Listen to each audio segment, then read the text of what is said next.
Good morning, everybody. Welcome to what's going to be an amazing, innovative, fun, energetic and creative day. I'm really honoured to be chairing today because I know I'm going to learn a lot. The theme is Growing Stronger Together, which is really a theme for the whole hospice movement, not just retail, but you are critically important to what we do. I've just got 15 minutes to set the scene and to make a few announcements. We are going to run to time, so wave at me if I go beyond my 15 minutes. First of all, I want to thank all of you. We would have a very sad conference if none of you were here today. I would like to thank our exhibitors, our sponsors, particularly Cybertil, who you're going to hear from later, and B. Smith Packaging, who have sponsored the awards. I'd like to thank the Retail Steering Group, you're going to hear from Linwen in a minute, and my colleagues at Hospice UK, particularly Natasha, who's lurking in the back row, and Ruth, who have worked tirelessly with the Retail Steering Group to make this happen. And I now just want to say a few words about Hospice UK and perhaps remind us why we're here. Because actually, a surprise for you is that you're not here just to raise money from your shops. You're here to make a difference to patient care and families. And if we all remember that's at the heart of why we're here today, that should be a real motivation for change, because we all need to change, and you'll hear from several presenters today about the changes on the horizon. So, Hospice UK, I'll say a bit about myself in a minute. Hospice UK is the national voice for hospice care. It was Help the Hospices, as you know, till last October. And our key role is to spread the message, be a national advocate for hospice care at all levels, not just government, but with other charities and, of course, with the public. But perhaps even more than that is to support our member hospices and share best practice, not just in care, but in retail, in governance, and in fundraising. And we're doing that. There are so many initiatives that I'd like to share with you, but I haven't got the time, but you can read about them and go online and pick up information from our stall in the marketplace. Some of the projects, for instance, that are in our business plan this year, we're hoping to set up a Hospice IQ resource on our website, which will share best practice, projects, awards and policies, so that we're not reinventing the wheel. There is a huge amount of reinventing the wheel in the hospice sector. Some of our successes, most of you will know that there was a big campaign to improve the VAT position of hospices, and that was achieved successfully, and that's going to mean for the hospice that I've just left probably in the region of £60,000, for some of the bigger hospices over £100,000 of additional income. We have projects to help hospices to start to think about how they're going to care for people with dementia at all stages of the journey, how we can measure the difference in care that we make, a huge outcomes project that you'll hear more about, and then many ways to support business, innovation and retail. So loads on the horizon to help you with, so do engage with us. Me, why am I here? I'm a doctor, but I've had the privilege of leading a hospice in Hertfordshire, the Hospice of St Francis, for the last 18 years, and as part of my role as CEO was to establish the retail part of our organisation. So we started with no shops in the year 2000, and we now have a very diverse, I keep saying we, I'm not there anymore, but it'll be we for a while, diverse retail empire that's growing and changing. I'm delighted to have colleagues from St Francis here today, so I better be careful what I say.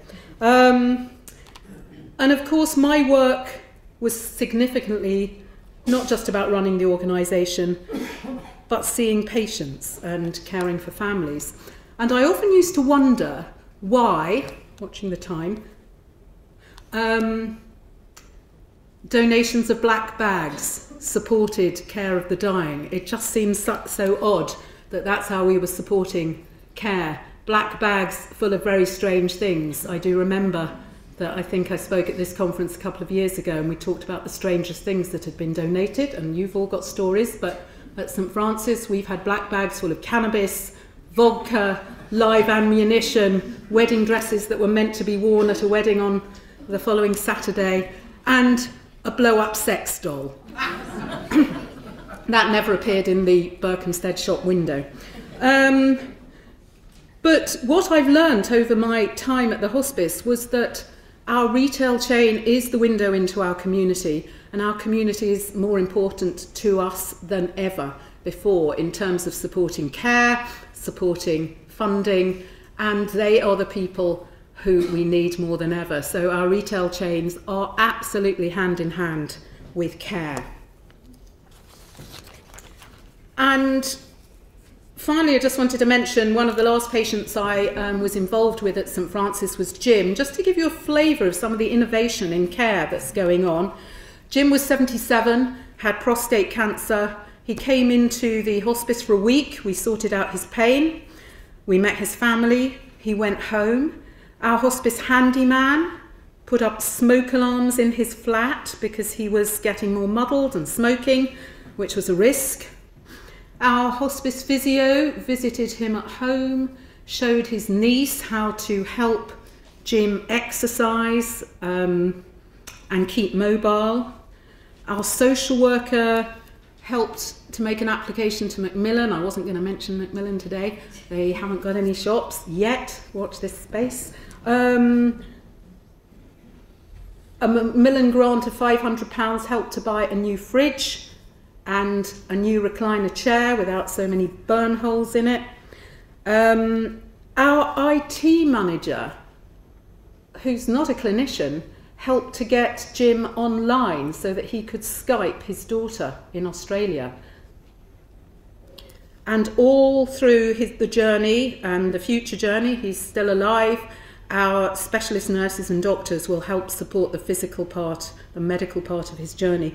So hospices are creative in how we use staff, in our ideas, and in combining informal care and volunteer care. And I think all of that can be replicated in the retail sector. That's all I wanted to say to get us motivated today. I'm now going to hand over to Lynwen Truesdale, who is chair of the Hospice Retail Steering Group. Thank you, Lynwen.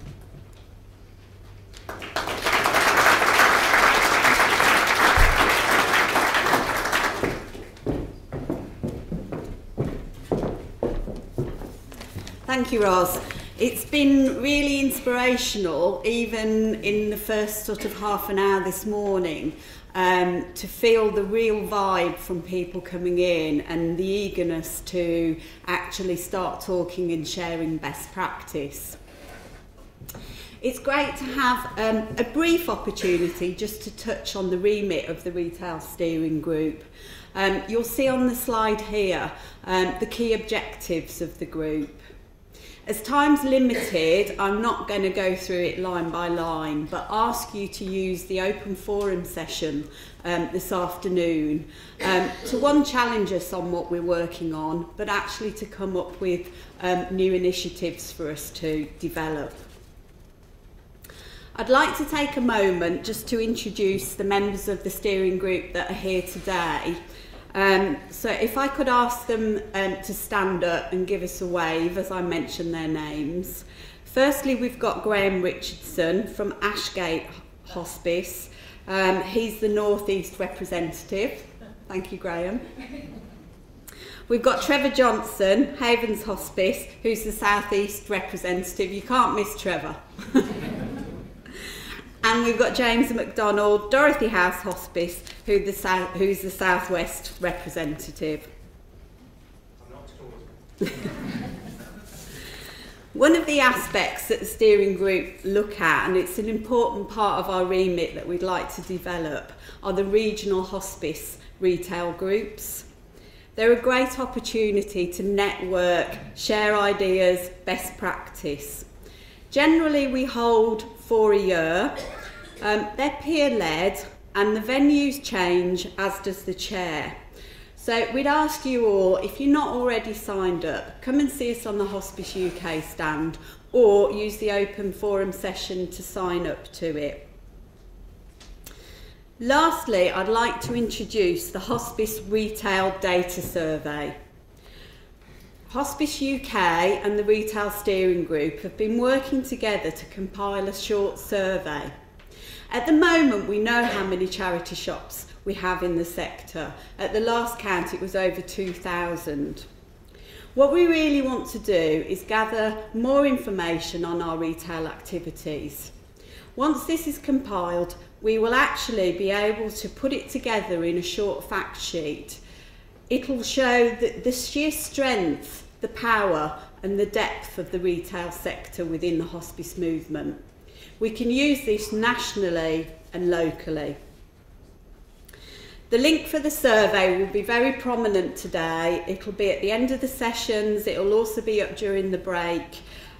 You'll also be emailed it at the end of the conference over the next few days. So we really would like you to participate in it.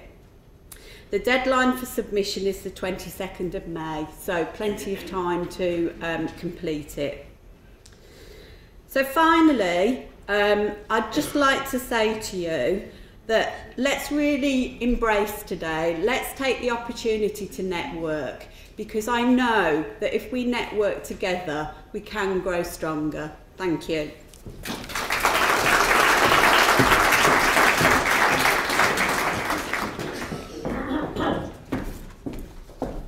Just a couple of more things. First of all, our Twitter handle. I'm sure there's lots of tweeters in the room. I'm one of them. You should all have a Wi-Fi password, and hashtag HUK Retail Conf is the Twitter hashtag. So do share good ideas and inspiration. Do wait right till the end of the day, because you might be an award winner. B. Smith Packaging, we're delighted that they've sponsored our retail awards, and you'll hear about them at 4 p.m. today, right at the end of the day. It is also 10 years, this is the 10th conference, and in order to mark that, we will be asking speakers, workshops, and all of you about what's the most significant change in charity retail in the last 10 years, or perhaps what you were doing 10 years ago. But we're really looking for those changes, and there is a conference app which many of you have downloaded. Mark Pritchard from Hospice UK can help if you're struggling with the app, but there is a poll question on the app, and we're very keen to hear some of your ideas. So it now gives me great pleasure to introduce Martin Blackwell. Many of you here know Martin. He has recently been appointed as CEO of the Charity Retail Association and has a distinguished career on many retail and charity boards and a long career in retail. Thank you very much, Martin.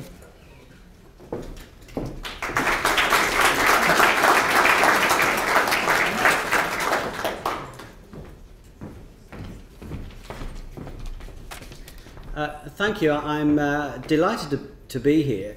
I want to talk about those three words: charity, retail and associations. But first, just to set a little bit of context, all of our town centres and high streets and charity retail has an important role to play in that, have changed dramatically. They are facing huge pressures, not least from out-of-town retail, the financial crisis, and of course the internet. And so my role in the last few years is to actually be working with governments and people like Mary Portas on trying to tackle some of those issues. So I've been part of the government's Future High Street Forum, and I've clearly come to the conclusion that charity retail is part of the solution. It is not part of the problem. And there is still some debate, I think, about that out there. And so that's one of the things we really have to challenge.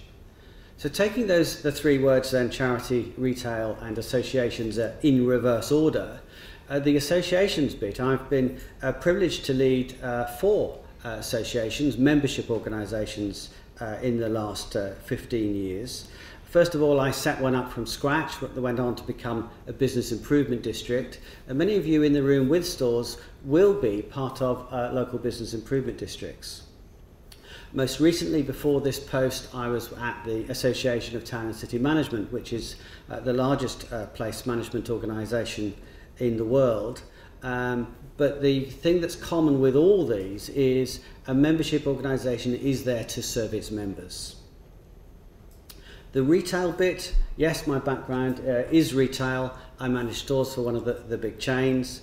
I've also had my own independent bookshop and seen it from both sides of the lens, really, and been part of the advisory board for the National Skills Academy for Retail. I've been on the board of the International Downtown Association in Washington, but I found there are some significant differences in my first few months in post between mainstream retail and charity retail. And you knew that anyway, but I've come newly into the charitable sector, and it's been a huge education for me. When I knew I was coming into this post, I went and did some volunteering in a charity shop, and that was a really interesting thing to do, and did illustrate to me the very great differences. There is a lot of overlap, but there are some real differences as well between mainstream and charity retail. As part of that education, I've been out visiting members, and since January I've visited 4 hospices. Just yesterday I was at the Shakespeare Hospice in Stratford, and they told me that around 50% of their funding is now coming from their retail offer. So it's hugely significant in the contribution, the financial contribution that it makes, but it's also significant in the way that you're able to interact with the public. In fact, hospices are very strongly represented on our board. 5 of our 13 directors are from hospices.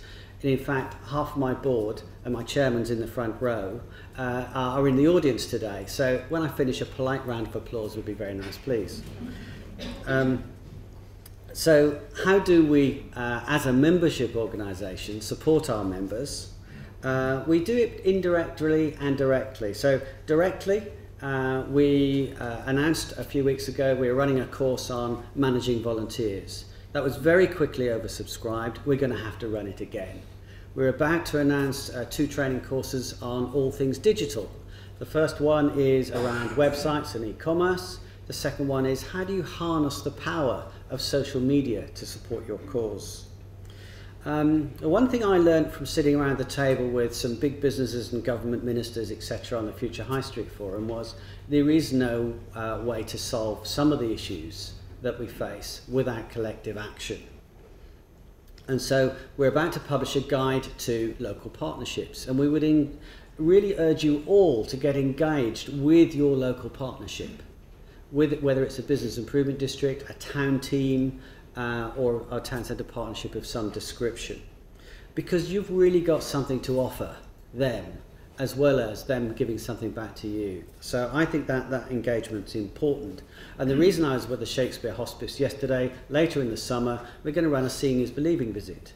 The Shakespeare Hospice have opened, or about to open on Saturday, a new store in Kenilworth, and the hostility they initially got from the Chamber of Commerce, not another charity shop, has been overcome.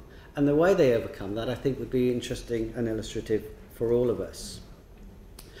Indirectly, we're supporting members through really ramping up the research that we do. And I'd like to see if we can collaborate with you guys to see if we can pull some of this together between us. Because having the access to knowledge gives you the opportunity to fulfill our strapline, which is to be the voice of charity retail. And we want to do that at the highest levels. And that means we have to have information and data at our fingertips. And later in the year, we'll be bringing forward a social value toolkit, because some of these numbers are not just about how much money you generate, how many volunteers you deal with. Trying to measure the social value is really important as well. So that's us, that's what we're working towards. We're all in this together, as I say. So I'm delighted to be here, and I'd be delighted to welcome you to our conference, which is at Kiel at the end of June. But have a great conference today. Thank you.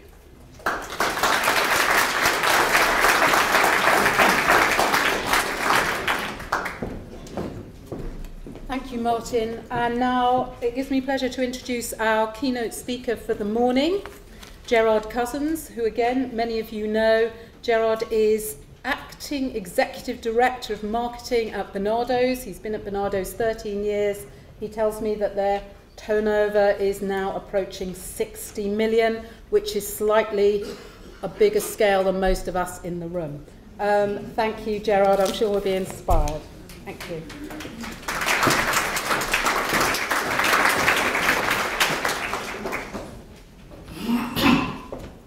Thanks for that, Ross. I'm not going to kill you with slides about marketing, so don't panic about that, because my substantive role is Director of Retail and Trading at Barnardo's, so I'll talk to that. And thank you very much for inviting me to speak. Growing Stronger Together and your 10th anniversary, I think the two things link together. If you weren't working stronger together, you wouldn't be here today having your 10th anniversary. And I don't mean that to sound patronising or insulting in any way, but it's a fact.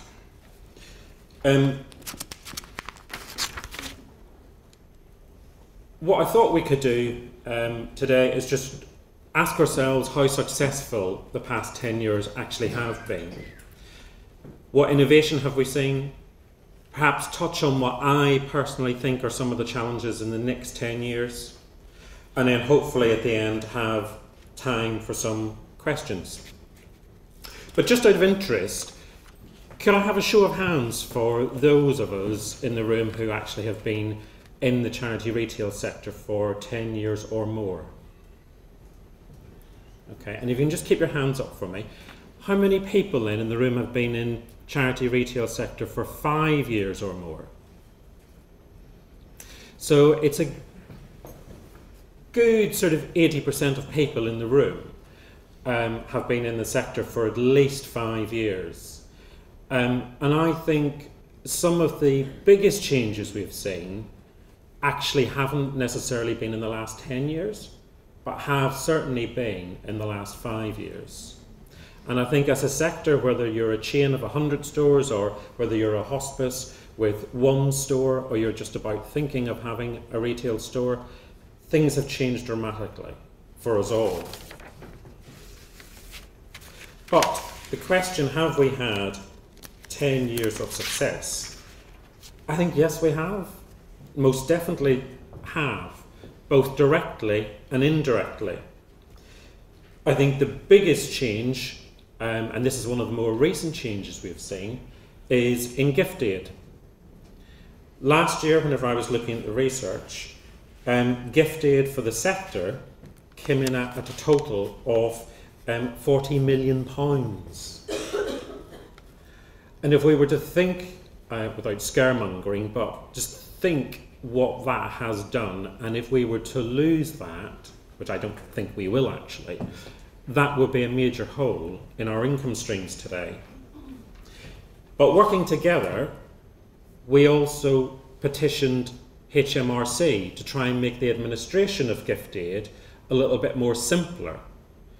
And we've achieved that as well, which, apart from it being somewhat more simplistic for us, we've also been able to save on those costs because it does generate a lot of administration. The Demos report, which was commissioned by CRA, has opened many doors for us, I think, as a sector.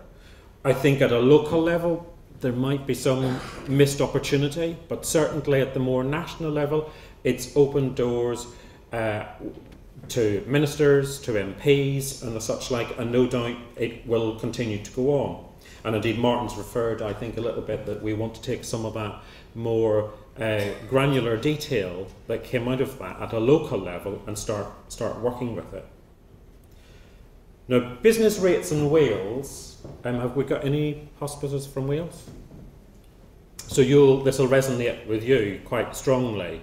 And I appreciate that it is a very Welsh-specific challenge that we did face. But it was a challenge that we knew other Celtic nations were looking at. Northern Ireland and Scotland, and they were letting Wales go with this challenge of whether or not charity shops should be charged business rates. And there were various, you know, I'll not go into it now, but there were various aspects to that and how that charging would work.